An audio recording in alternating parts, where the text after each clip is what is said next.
In the previous lessons, we've learned how transactions are recorded using journal entries. But here's an important question.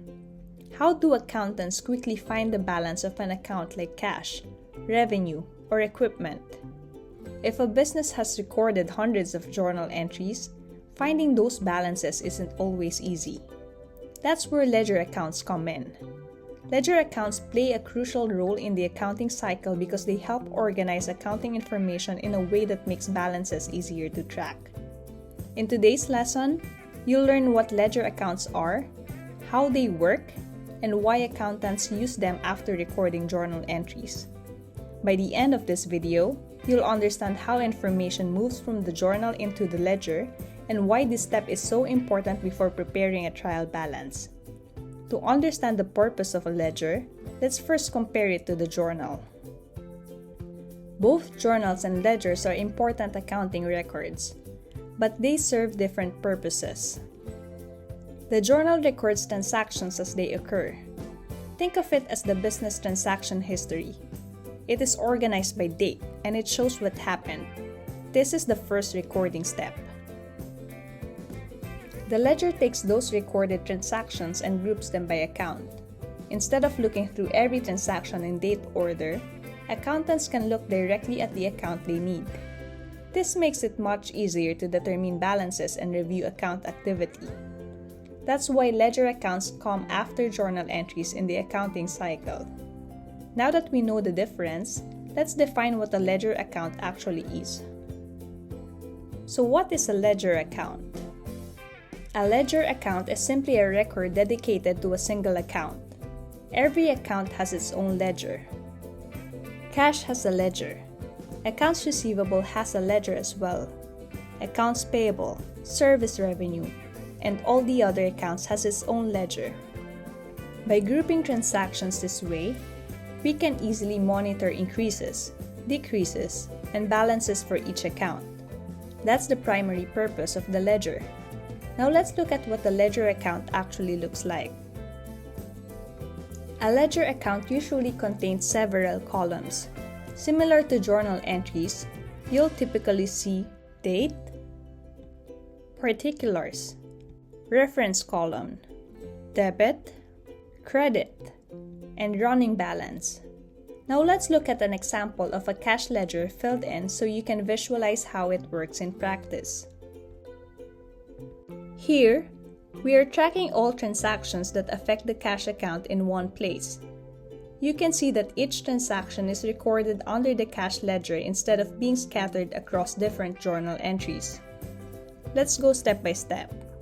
When cash is received, it is recorded on the debit side because cash is increasing. So you see 10,000 on the debit side on January 1st.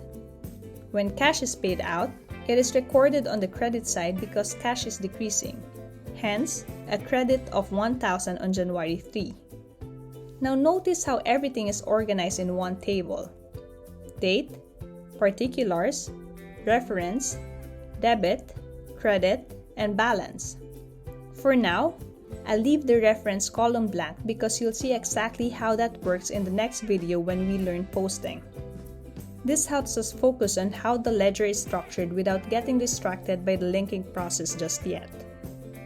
Looking at the balance column, you can also see how each transaction updates the running balance of cash. This makes it very easy to track how much cash the business has at any point in time. This is the main advantage of a ledger.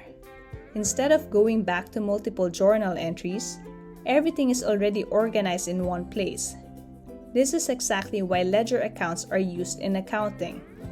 They simplify and structure financial information. To understand this more easily, accountants often use a simplified format called the T account.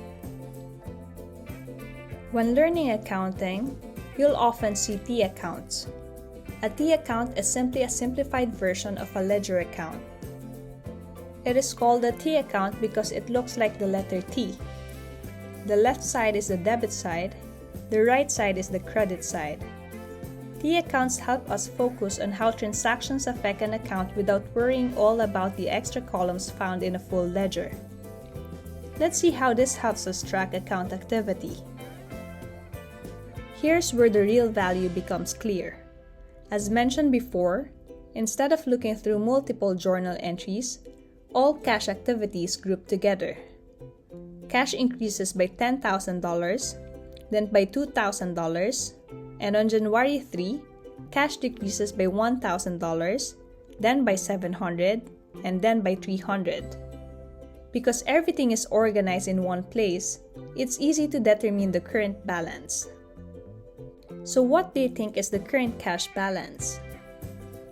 Let me give you a few seconds to think about it. The answer is 10,000, which is 0, plus 10,000, plus 2,000, minus 1,000, minus 700, minus 300, or total debits minus total credits. This ability to track balances is one of the biggest advantages of ledger accounts. So why do ledgers matter? As the number of transactions increases, a business becomes more important. Without the ledger, accountants would need to search through every journal entry to find account balances. With the ledger, everything is already grouped by account. You simply open the account and see all activity in one place. That's why ledgers are essential in accounting systems. As businesses grow, ledgers can also become more detailed. By the way, in accounting, there are two main types of ledgers: general ledger and subsidiary ledger. The general ledger contains the main accounts of a business like cash, accounts receivable, accounts payable, service revenue, and so on. Think of it as the summary level. It shows the big picture. Next is the subsidiary ledger. This goes one level deeper. Instead of just showing the amount, it breaks it down into details. Let's look at accounts receivable. For general ledger, you can see that customers owes a total of $450. For subsidiary ledger, you can see exactly how much each customer owes. Customer A owes $100, customer B owes $200, and customer C owes $150. Here's a simple way to remember it. The general ledger shows the big picture, and the subsidiary ledger shows the detailed view. For now, just understand this relationship at a high level. You don't need to memorize the structure yet. Just understand that subsidiary ledgers provide detail, while the general ledger provides the overall summary. Let's wrap everything up and see the key takeaways. A journal records transactions in date order, and a ledger organizes those transactions by account. A T account is a simplified version of a ledger that looks like the letter T. We also saw that there are two types of ledgers. The general ledger shows the total amount for an account, like accounts receivable as a single number.